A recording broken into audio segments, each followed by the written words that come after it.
Good day everyone, we are the Group 13. In this group, we will be discussing the Region 10, Northern Mindanao. Introduction. Northern Mindanao, also designated as Region 10, is composed of 5 provinces with 2 cities considered as highly urbanized. Its regional capital is Cagayan de Oro City. The regions covers the following provinces: Bukidnon, Misamis Oriental, Misamis Occidental, Lanao del Norte, and Camiguin.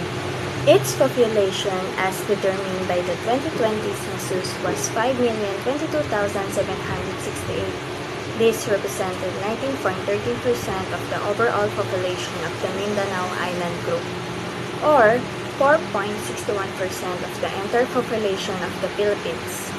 Based on these figures, the population density is computed at 246 inhabitants per square kilometer or 636 inhabitants per square mile. Northern Mindanao is bordered clockwise from the north by the Bohol Sea, Iligan Bay, Makahalar Bay, Hinaong Bay, Caraga, Davao Region, Soxorgen, Bangsamoro Autonomous Region in Muslim Mindanao, Illana Bay, Cagayan Bay, and the Zamboanga Peninsula. According to the 2015 census, the age group with the highest population in Northern Mindanao is 5 to 9, with 540,552 individuals. Conversely, the age group with the lowest population is 80 and over with 32,463 individuals. The population of Northern Mindanao grew from 162,036 in 1903 to 5,022,768 in 2020, an increase of 4,860,732 people over the course of 117 years. The latest census figures in 2020 denote a positive growth rate of 1.46%, or an increase of 333,466 people from the previous population of 4,689,302 in 2015. FASPAC, Cagayan de Oro City, Camiguin, Capital, Mambahaw. Land area, approximately 23,800 hectares. Major industries: agriculture, particularly lanzones, coconut, banana, and other tropical fruits. Fishing and tourism. Number of cities is 0. Number of municipalities is 5. Bukidnon. Capital, Malay-Balay Land. Land area, 829,400 hectares. Major industries: agriculture, like rice, corn, sugarcane, pineapple, vegetable, and fruits. Livestock farming, cattle, poultry, agribusiness, forestry, ecotourism. Number of cities is 0. Number of municipalities is 20. Lanao del Norte. Capital, Tubod. Land area, based on municipality, the total land area of province is approximately 3,346.57 square kilometers. Major industries: agriculture, like rice, corn, coconut, banana, fishing, aquaculture, forestry, handicraft. Number of cities is 2. Iligan and Tangub. Number of municipalities, 22. Misamis Occidental. Capital, Oroqueta City. Land area, 2,055.22 kilometers. Major industries: agriculture, rice, corn, coconut, banana, sugarcane, aquaculture, forestry, mining, tourism. Number of cities is 3. Oroqueta City, Osami City, Tangub City. Number of municipalities is 14. Misamis Oriental. Capital, Cagayan de Oro City. Land area, 3,131.52 square kilometers. Major industries, agriculture, rice, corn, coconut, banana, pineapple, fishing, aquaculture, forestry, tourism, manufacturing. Number of cities is 3. Cagayan de Oro City, Gingog City, El Salvador City. Number of municipalities is 23.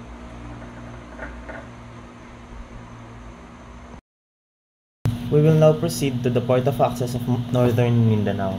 This region is accessible via land, sea, and air. It is serviced by an international airport in Laguindigan with daily flights from Manila. Camiguin, being an island destination, is accessible from Manila to Laguindingan Airport. Then a van or a bus is used to go with Balingyan Port to Camiguin. By air, Laguindingan International Airport is the main airport that serves the cities of Cagayan de Oro and Iligan, as well as the provinces of Misamis Oriental and Lanao del Norte. There are daily flights from Manila to Cagayan de Oro with approximate travel time of 1 hour and a half. Next is by sea. Super Ferry, Cebu Ferries, and Negros Navigation serves Cebu, Manila, and Ozamis routes. These are also ferries route to Cagayan de Oro City. Ferries from Manila and Cebu to Cagayan de Oro are also available through Two Go Travels, ferries, and Cocalyong Shipping. And lastly, by land. Filtranco Buses offers Manila to Cagayan de Oro trips for around 42 hours or 2 days of travel times. Getting around, the main modes of transportation within and around the provinces are jeepneys, taxis, passenger vans, and pedicabs. There is also a horse-drawn carriage called tartanillas which usually serve the route in barangays. Next is the historical, cultural, and heritage attractions. In Bukidnon, they have the famous Erección del Pueblo. The native were introduced to the Gridiron Arrangement Plaza complex. The dominant structures were the church and the town hall around the town plaza. Streets were laid out so as to provide a continuous route for religious processions. Next is the Monastery of the Transfiguration, also known as the Abbey of the Transfiguration, is a Roman Catholic monastery complex in Malaybalay, Bukidnon, Philippines, run by the Benedictines. Monastery of the Transfiguration Church in 2023. For Bukidnon's natural attractions, they have the Nasuli Spring. The secret of its crystal clear and cold water comes from the numerous open springs gushing from below and few corners, supplying the pool with cool, calm, and clear fresh water. It has a depth of 31 feet, where the largest hole is located.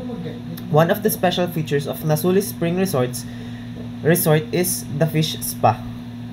Next is the Two Trees Mountain. The hike only took us 1 hour and 30 minutes. In the peak, you can actually see the mountains, and on the other side, you will see the city of Malaybalay.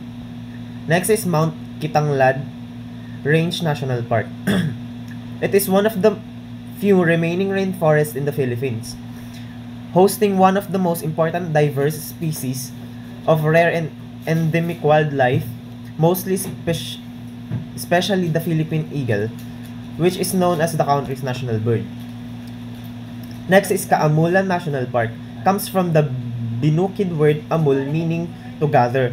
Kaamulan is gathering for a purpose, a datuship ritual and wedding ceremony, a Thanksgiving festival during harvest time, a peace pact, or all of this together. For Bukidnon's built attractions, they have Bukidnon Provincial Capital. This building is composed of different public offices such as the Provincial Engineering Office and the Office of the Provincial Governor. Next is Rojas Monument. Besides providing natural tourism, Malaybalay offers historical tourism, namely the Rojas Monument. You can visit this monument located in Barangay Dalwangan to honor President Manuel Rojas, who served during World War II. And also, the famous Del Monte Pineapple Plantation is one of the largest pineapple plantation and the largest in the country. The plantation offers more than just a sea of pineapples. Next is the Stable Eco Resort. One of the finest environment-friendly resorts in Bukidnon is the Stable Eco Resort, or popularly known as Quadra, Portuguese translation of court or block. Located about 2 kilometers from Zaire Highway, the main road, Quadra holds a trail for horseback riding. Misamis Occidental, they have the Fort Santiago. It is a square in shape with one of its side is facing the bay while the opposite side is facing the city. The fort has 4 bastions or baluarte, namely San Fernando, San Jose, Santiago, and San Ignacio. They also have the shrine of the Nuestra Señora de la Concepción del Triunfo.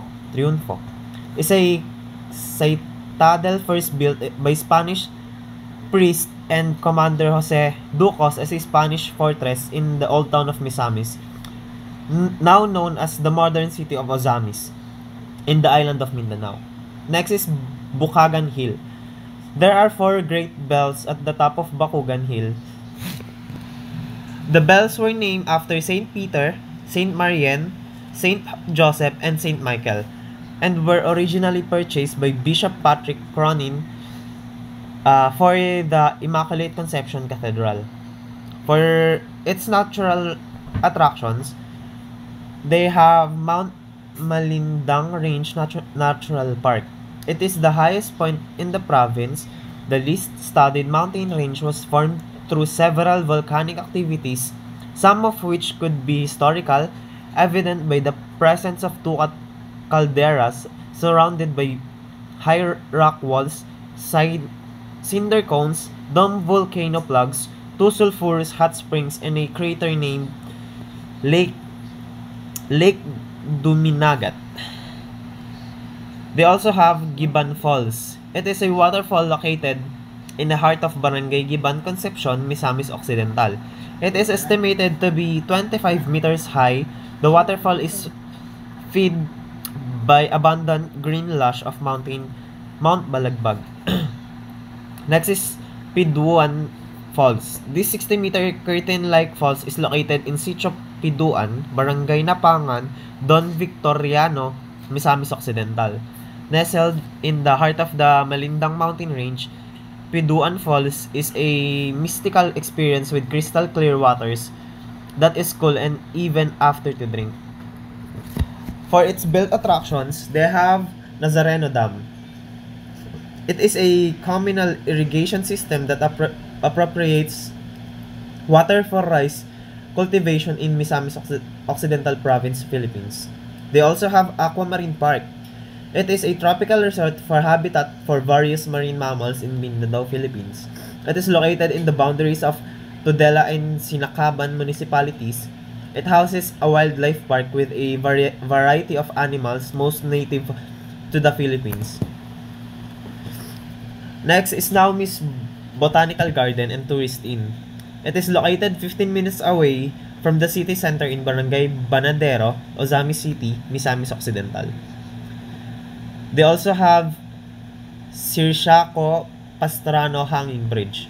It is one of the scenic tourist destination among visitors in Oroquieta, and it crosses the Layawan River that opens up to the sea. It connects Barangay Tabok Norte and Poblacion II in the city. Oroquieta City Plaza is Lawayan was the original name of Oroquieta, which was a barrio in the province of Misamis since 1861 until 1879. The early settlers then of the barrio were Boholanos. They found so many stray animals along the river, thus they named the place Layawan, which means a place of stray animals. For Lanao del Norte, they have Macareg Ancestral House. The house was constructed in 1950 and it is made of wood and concrete cement.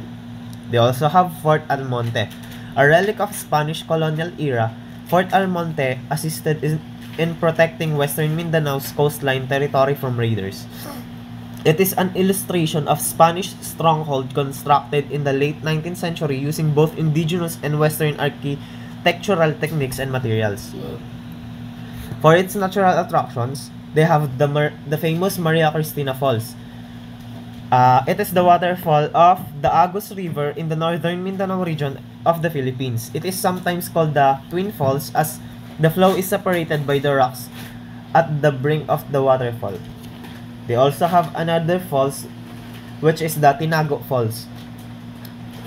It is a waterfall on the Agus River located in between the town of Linamon and Iligan City, Lanao del Norte, in the northern part of the Philippine island of Mindanao. It is one of the main tourist attractions of Iligan, a city known as the City of Majestic Waterfalls. Another falls is the Limunsudan Falls. It is a two-tiered waterfall located in Sitio Limunsudan, Barangay Rogongon, 55 kilometers from Iligan City proper in the Philippines. It is said to be the Philippines' second highest waterfall, second only to Aliwagwag Falls in Catil, Davao Oriental. They also have springs. They have the Timoga Spring. It is a collection of springs located at Timoga, Buruun in Iligan City, Philippines. It is well known for icy cool crystal clear springs. Next is Mount Agad-Agad. A hiker's account of trekking in Mount Agad-Agad is in Iligan City from Pinoy Mountaineers Hiking Matters. Picalawang Public Beach is a beach located in a town of Sultan Nagad de Maporo, well known for its startling fine sand in rich, untouched underwater ecosystems. For its built attractions, they have Lanao del Norte National Comprehensive High School. It is a public school located in Santo Niño Village, Baroy, Lanao del Norte, Philippines. They also have the Mindanao Civic Center, or MCC. It is a 71-hectare integrated complex in Lanao del Norte's capital town of Tubod, complete with a trade center and gymnasium. For Camiguin, they have the Katarman Church ruins. The old church ruins, also known as Quiob Church, the historical landmarks in Katarman, Camiguin Island. They also have the famous cross marker and sunken cemetery. The cross marker is the iconic image of Camiguin for the world. It marks the cemetery that sunk during one of the most powerful eruption of old volcan in Camiguin. For its natural attractions, they have Katibawasan Falls. It is a stunning waterfall on Camiguin Island in the Philippines, surrounded by mountains. The massive Katibawasan Cascade is fed by streams of water that make their way along Mount Timpoong, the highest peak of Camiguin. Tuasan Falls. It is a gorgeous waterfall surrounded by lush greenery. It's located along the Looc River. The water here is great for swimming as it's blue, clear, and cool. There is a fee to access the waterfall, so please be prepared. They also have the Macau Cold Spring. This cold spring is just around a kilometer drive from the main road. The water is so clear and cold. Some small fishes can be seen swimming below the surface. Next is Mantig Island. It is a popular diving destination that offers a variety of dive sites for both beginner and experienced divers. The island is surrounded by a fringing reef which is home to a diverse range of marine life. Mount Hibok-Hibok is a stratovolcano on Camiguin Island in the Philippines. For its built attractions, they have the Tangines Lagoon. This lagoon is man-made and on-site is a floating restaurant with caged fresh seafood, accommodation, and offers zip lines. Giant Clams Ocean Nursery. It is a heart-shaped island located in Bolinao, Pangasinan, Philippines. This 10-hectare islet has 89 households with 376 population. It is tagged as the giant clam capital in the Philippines because of the shallow reef surrounding the island that is home to giant clams, locally known as Taclobo. For their range of accommodations, they have the budget less than 1,500 per night. They also have the mid-range, which cost 1,500 to 3,000 per night, and the high-end at least 3,000 per night. Let's move forward to the food and delicacies of Northern Mindanao. In the province of Bukidnon, we have a banyadas. It is light but crunchily brown bread, similar to pasensya cookies but bigger in size and top-coated with icing. The etymology of the word itself is of Spanish origin, banadao de sol, with an English term which means sunlit.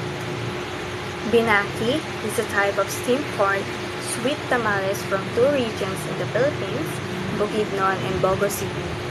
They are distinctively rough and corn husks and are commonly sold as pasalubong and street food in northern Mindanao and Cebu. Piñasitas is a finely baked pineapple with a dough originally made by cake boom. Agpud is a traditional Filipino fermented rice peas or rice wine of the Manobo people from Bukidnon. Agpud specifically refers to fermented 3-day-old paste made with rice, ginger, sugar cane juice, and agona or tapay. The yeast starter culture, also known as budbud or tapay in Tagalog and Visayan languages. Also have a Del Monte pineapple. Okay, let's move into province of Misamis Oriental. In Misamis Oriental, we have a halang-halang. Halang-halang is a spicy chicken dish made with coconut milk and chilies. The dish is also known in Misamis Oriental as it is famous for its coconuts. We also have a cashew nuts that were harvested from Barangay Lumbia, are also a crowd favorite in Cagayan de Oro, not only because of its unique nutty milk taste but also because it establishes a variety of local business opportunities and livelihood. We also have a Toranis de Mane. Is one of the most sweet treats sold in all pasalubong centers and in all small stores all over the city. It is a honey-centered wafer wrap with caramelized sugar and crushed peanuts, an ensemble that will make the happiest sweet tooth. Silvanas is a Filipino frozen cookie consisting of a layer of buttercream sandwich between two cashew meringue wafers coated with cookie crumbs. Silvanas are the cookie version of the Sunshine Balls, a Filipino cake made from similar ingredients. Sinuglao is a dish composed of grilled pork belly and fish ceviche. This can be considered as a main dish or an appetizer. The name Sinuglao was derived from two famous cooking methods in the Visayas and Mindanao areas. Sugba, meaning to grill, and Kinilaw word means to cook by soaking in vinegar or citric acid. We also have a ham and chichar. Let's move forward to the Misamis Occidental. In Misamis Occidental, we have a maron. Maron is a milk and chocolate twisted flavored grab sticky rice cake. It is made up of rice, coconut milk, and cocoa powder. Suman or budbud is a rice originating in the Philippines. We also have a halang-halang in Misamis Occidental. Let's move forward to the Lanao del Norte. In Lanao del Norte, we have a dodol. Dodol is a Marandan delicacy which is made from sticky rice, coconut milk, and sugar.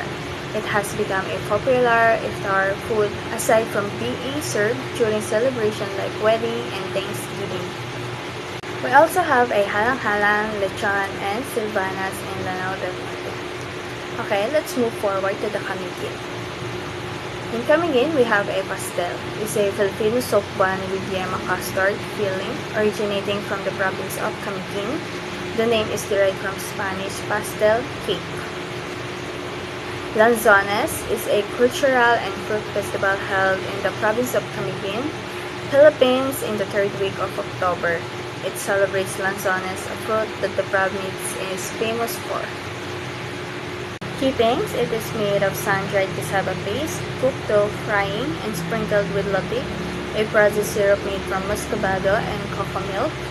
Keepings are mostly found in Santo Niño Cold Spring resorts. Lastly, the exotic sea urchins. Another draw on the islands is sukawi or sea urchin that boatmen usually sell to tourists. As rare as its spiky looks, its raw actually tasted exotic like fresh oysters. Just dose it with vinegar and let this aphrodisiac power world magic. Cagayan de Oro. Recommended pasalubong. Camiguin. Lanzones. Camiguin ube jam. Chicharon pusit. Lanzones wine. Pastel de Camiguin. Bukidnon. Pine yema. Soft brooms from Simulaw. Peanut brittle. Angelis sweet treats brownies. Mons premium blend coffee. Lanao del Norte. Binaki. Palapa. Chedding spicy peanut with banana chips. Suka pinakurat. Piaya de Iligan. Misamis Occidental. Lechon. Pan de tuba. Bingkan ni Nang Loisa. Suman. Gabs GC Ensaymada. Misamis Oriental. Hamon de Cagayan. Cashew nuts. Turones de mani. Chicharon. Remember me or soup number 5.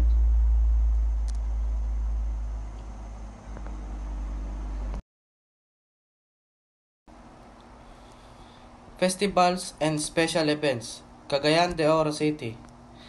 Camiguin. Panahad sa Camiguin, January 7. This religious event is celebrated during Holy Week. It involves various activities such as processions, reenactments of Passion of Christ, and other religious rituals. Linganay Festival, June 18. Held in the town of Pambahao, this festival celebrates the town's patron Saint John the Baptist. It features street dancing competitions, cultural shows, and a fluvial parade. Bukidnon. Kaamulan Festival. From the second half of February to March 10, celebrated annually in Malaybalay City, it showcases in the indigenous culture of the 7 ethnic tribes of Bukidnon through street dancing, cultural shows, and traditional sports competitions. Lanzones Festival, October 20. This festival celebrates the lanzones fruit, which is abundant in the area. It features street dancing, beauty pageants, and of course, lot of lanzones. Timpupo Festival, August 18. This festival honors the local culture and heritage, featuring street dancing, agricultural exhibit, and trade fair showcasing local products. Kaamulan Rodeo. This event highlights the cowboy culture of Bukidnon, featuring bull riding, lassoing, and other rodeo competitions. Lanao del Norte. Kalilang Festival, February 27. This festival honors the town's patron saint, Saint John the Baptist. It features street dancing, cultural presentations, and variety of traditional games and competitions. Araw ng Lanao del Norte, July 4. It typically includes various activities such as parades, cultural shows, sports competitions, and street dancing. Sagayan Festival, June 28 to July 2. This festival showcases the Maranao culture and heritage.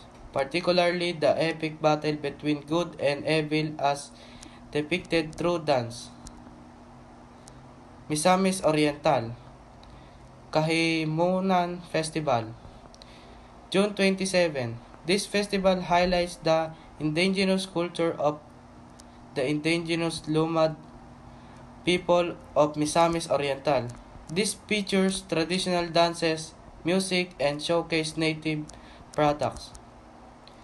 Kuyamis Festival January 5 to 10 in the town of Misamis Oriental. This festival celebrates the province founding anniversary.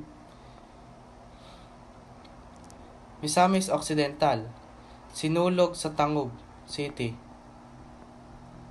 3rd Sunday of January. This festival pays homage to the Santo Niño Child Jesus. It features colorful street dancing and a grand parade, as well religious activities and cultural performances. Pasungkos Misok Festival November 2. It features street dancing, cultural presentations, trade fairs, and various competitions highlighting local talents and products. Subayan Keg Subanen Festival July 16. Celebrated in Oroqueta City. This festival honors of the Subanen indigenous people. Dalit Festival September 29. Held in the municipality of Jimenez. This festival celebrates the town's rich cultural heritage. Okay, let's move forward to the major cultural groups of Northern Mindanao. The cultural groups in Northern Mindanao region are Cebuano, Visayan, Hiligaynon, Subanen, and Lumans. The Lumans are Austronesian indigenous people of southern Philippines with Visayan roots but are based in Mindanao. They have been in the news in recent years due to their displacement by multinational mining projects and so-called tribal wars, which have led to bloodshed. Major industry of Northern Mindanao. The major industry with the region include agriculture, fishing, and forestry. Misamis Oriental is the center of trade, industry, and commerce due to its strategic location in the region. Misamis Occidental is rich in agricultural resources and is a haven for ecotourism. It also offers rich aquamarine resources such as shellfish, prawns, and crabs. Camiguin is also referred to as the Paradise Island of Mindanao for its boast of scenic views of both the sea and mountains. Bukidnon is also known for its massive pineapple plantation operating in the province. It also hosts several adventure and ecotourism parks, making it a popular recreation destination within Mindanao. Lanao del Norte has developed agro-industries within the province due to its vast agricultural land. We will proceed to their language and dialects. For their language, they have Cebuano, Maranao, Subanen, Higaonon, Camiguin, Ilianen, Matigsalug, Iranan, Western Bukidnon, Hiligaynon, Waray, Tagalog, and English. For their dialect, the main dialect is Cebuano. Other dialects spoken in the province are Hiligaynon, Waray, and Maranao.